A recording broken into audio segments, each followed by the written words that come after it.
become a servant leader? I mean, this is the biggest question that you need to ask to become a servant leader. Tonight, I'm talking about leadership one more time, and I am very much excited that this is the time actually for the leadership round table. This is the time for the Women in Leadership round table and think tank.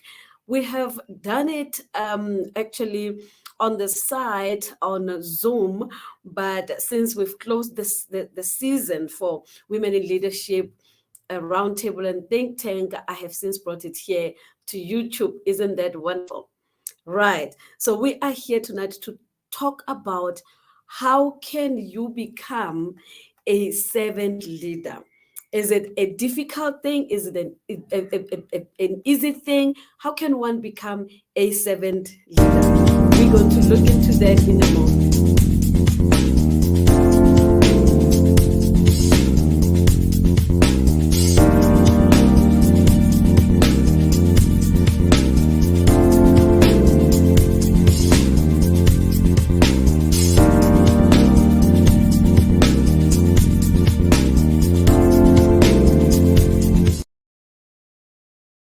A very good evening to you. And yes, I'm recording this video in the evening. I love to record in the evenings like this when it is a little bit quiet. We are talking about servant leadership and how can one become a servant leader. I've always heard people talking about servant leadership, and then an explanation never comes out as to what exactly is servant leadership. And last week, I took my time to explain what servant leadership is. And if you want to know what it means, what servant leadership is, I left a link on the description below. So listen to that video that is explaining what servant leadership is. But tonight I'm going to talk about how can one become a servant leader. And I believe that for you to become a servant leader, it has to start with Ikigai. It starts with your Ikigai. I believe that Ikigai is the mother of all the niches, if you ask me, because everybody that is doing what they do, they should align their programs, their programs, their businesses, their ministries with purpose. It is very much important that whatever that you do is aligned to purpose. Now, allow me to talk about Ikigai and let me explain what Ikigai is. Sure, a lot of you have been exposed to this concept, which is a Japanese concept, and Ikigai is a compounding word, is a compounding Japanese word. Iki means life and Gai means results. Iki means life and Gai means results. So it means when you have Ikigai, you have the reason for being. Ikigai means purpose. It is the very reason for the existence of the thing. It is the very reason for the existence of your business. It is the very reason for the existence of your life. It is the very reason for the existence of your ministry. Whatever that you do, it has to align to purpose. It has to align to Ikigai. So Iki means life and it means result. I love this because I know that I help people to discover purpose, to activate purpose, and to monetize it. And I believe that everything should start with purpose, and everything should align to purpose. Now, in Japan, there is a very small island called Okinawa. The Okinawans are very much well known with Ikigai. And the good thing about the Okinawans is that they live longer than any other person in the world. They live 100 years and more. Longevity is their portion. Why? Because of their strong sense of purpose because of their strong sense of ikigai. In Japan, when you are still very small, you are already being taught about purpose and how to find your purpose in life. And when you have purpose, more often you will find 99.99% of the time you have a deep sense of fulfillment and satisfaction, because everything that you do is aligned to your life purpose and you just flow in it. You just do it without any problem because it is aligned to purpose. It is your flow, is something that you know how to do best, right? So ikigai is very much good in that sense that once you have your ikigai, it comes with longevity. Isn't that nice? Not only does it come with longevity, I also understand studies have revealed that the Okinawans don't have the, a lot of this diseases that we have in other countries, like your cardiovascular disease, your sugar diabetes. They don't really suffer that much from that because of ikigai. And this is a scientific research that has proven this. What I'm telling you, it has scientifically been proven that the Okinawans live longer because of ikigai. So that is ikigai for you. If you're running a business, if you're running a ministry, if you have a career, whatever that you're doing, if you're in a relationship, everything that you do, find your purpose. And if you want to know how to find your purpose, I'm definitely your girl to help you with how to find your purpose. I have an amazing program called Purpose Activation and Monetization Roadmap. This program will really help you to discover your purpose, to gain clarity of purpose, and to build a profitable purpose-driven business from your stories and from your expertise. It is an amazing program that has mentors, coaches, leaders, entrepreneurs, authors, and speakers as well. So you need to align your life, your business, your ministry with purpose. Don't just run your life without purpose. So why am I reading Ikigai and say Ikigai, servant leadership starts with Ikigai? It is because when you look at the life of Jesus came here on earth for a purpose, and this purpose drove him. This purpose informed everything that he was doing. This purpose informed him carrying the pain of the cross. And the Bible tells us that um, because of the joy that was set before him, he endured the cross. Because of that purpose, because he knew that at the end he would have reconciled man with God. He knew that this purpose is worth to live for. This purpose is worth to suffer for. This purpose is worth to die for. And that is what he did. When you are a servant leader, you need to be a leader of purpose. You need to be driven by purpose. Now let's look at it. When you are an Ikigai driven leader, this is what it means. And this will actually make you a servant leader. You need to have what I call guiding statements. Your guiding statements must be clearly articulated. As a servant leader, your guiding statements must be clearly articulated. And I will do another video where I'm talking to you about the guiding statements. They need to be clearly articulated.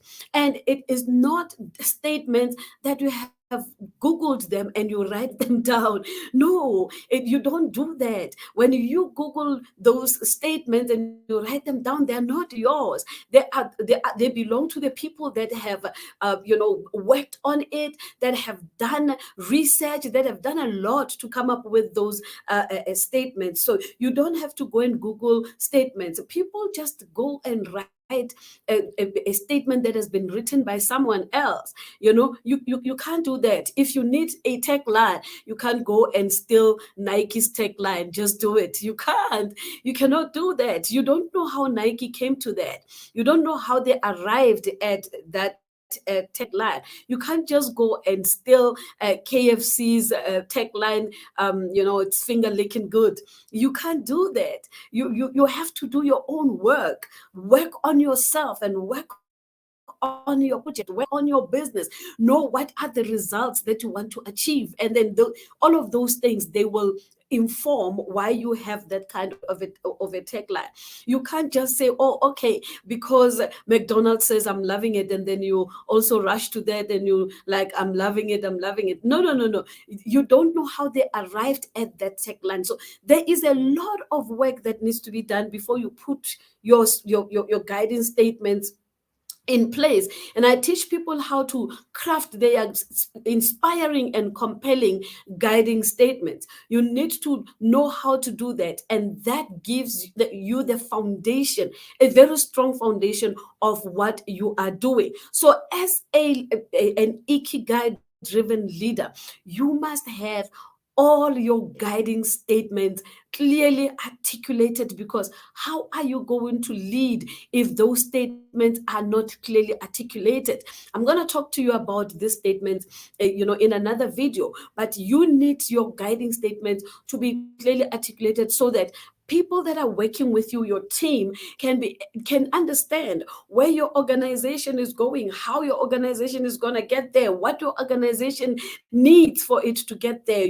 What kind of team are you looking for? What qualities do they need to have so that you can achieve the results that you want to achieve? So the number one thing that you need to do in order for you to become a servant leader, have those guiding statements clearly articulated, because when you have them clearly articulated, they will inform every activity, they will inform every meeting, every project, every course, every program, everything that you do, right? So you need to have your guiding statements clearly articulated as an Ikigai driven leader. The number two that you need to look at as an Ikigai driven leader, it means that you need to look into your expertise.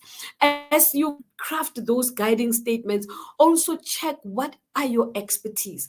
What is it that you are good at? I teach people to look into their expertise and to monetize their expertise, right? So as an Ikigai driven leader, you've got to look into that and say, what is it that I'm really good at? What is it that I flow when I do it? I just flow.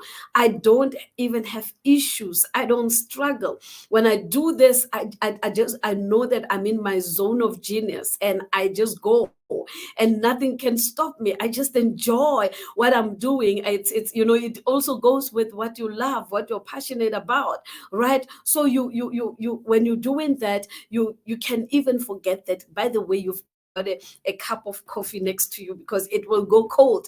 It will be cold coffee, because you are enjoying what you are doing. You are having fun. You are just flowing. You don't have a problem. It just happens. You just want to continue to do it. You don't want to stop, because you are loving it. You are enjoying it. McDonald's, I'm loving it. Yes, you are loving it. It is something that you can't sleep at night. It keeps awake at night. When you're trying to rest, it says, hey, come on here, let's work, let's continue to dance together. What are your expertise? What is it that you are very much good at? You need to look at that. A lot of times people don't look at these things. They don't look at themselves. They don't take stock of themselves. That is why we are having problems with people that are others, one another, competing with one another, because they don't understand. I'm not talking about that healthy competition, health competition of competing against each other. I just want to be better than you, right? We know when we are in business that get involved in competition. We check our competitors, and we really want to position ourselves after we have checked what they're doing, right? So it is very much important that you look into your expertise, know who you are as a leader. That will help you understand that there are things that you are able to do, and there are things that other people can do for you. That's why you have a team. That's why you have people around you that can help. And that's why, of course, you also have people like ourselves that you can outsource some of your services to. It doesn't mean that you have to do everything. You can just find out who can do a particular thing that you really can't do best, and it is really needed in your organization, and you can outsource it to other people. I'm just saying people like me, just to make an example, but you can look for people like that that can help you. So first of all, have your guiding statements clearly articulated. And it's a long list of the guidance statements that I have, and some of them are your vision statement, your purpose statement, your mission statement, and all of that, right? It's a lot that you need to have, depending on what project are you doing. If you are actually wanting to launch a brand, you want to have a brand statement. So it's quite a lot that I can talk to you about and show you what are the guiding statements that are there that you need to consider, so that you can take your organization to the next level. Even people that are working with you, they know what this organization stands for and where this organization is going, right? So it is about your expertise. And of course, when you have your guiding statements in place, and you have your expertise in place, you understand your expertise, then the third level is for you to look at what problems can you solve. What are the problems that the world is having that you can solve through your expertise, through what you are passionate about, and your guiding statements? How are they accommodating the solutions that you have identified in the world? So it means that you need to know what exactly is it that you can do to serve, right? As a servant leader, you need to understand. And of course, on this very as a servant leader, the other important point is that you need to also understand the needs of your team. Whilst you understand the problems that are there in the world, also understand the needs of your team, because remember, you are leading these people. Understand what your team needs. And once you have understood the needs of your team, and you've understood the needs of the world, you together with your team can work together to solve those problems. Your team will also be knowing what exactly is it that needs to be done. Then what is going to be in place is that there's going to be a whole lot of innovation that happens there, because your team understands, they know the guiding statements of the organization, and you have tapped into your expertise. And of course, you will also assess the expertise of your team, and also understand what they need, so that you can be able to serve them, so that you and them, you can go out there and serve the world. And of course, when you allow innovation to take its course, then you are able to activate the plans that you have and to execute those plans. So you will have plans as to how are you going to solve the problems that are out there in the world. But you need to have guiding statements that are guiding you. And not only that, once you have your guiding statements, you must have a strategy as well. So, but I'm not going to go into that, right? If you want more of this, I think the best place to be is to be on my signature PAM program, which is Purpose Activation and Monetization program. That program is amazing. That program is amazing. I don't really call myself a business coach, but if you come onto that program, you will go through every business matter that you need to go through, every strategy that you need to engage in. That course is fully designed, and it's a whole 12 months course that you will never ever regret. As I said earlier on, the course has produced mentors, coaches, leaders, entrepreneurs, authors, and speakers as well.